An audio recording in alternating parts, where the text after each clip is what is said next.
ကြည်စားသလား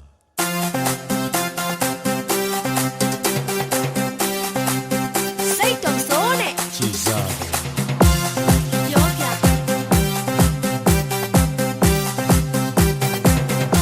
ကြည်စားရင်စိတ်ဆိုးမလားနောက်လိုက်တော့ baby နောက်လိုက်တော့စိတ်ဆိုးလားပြောအောင်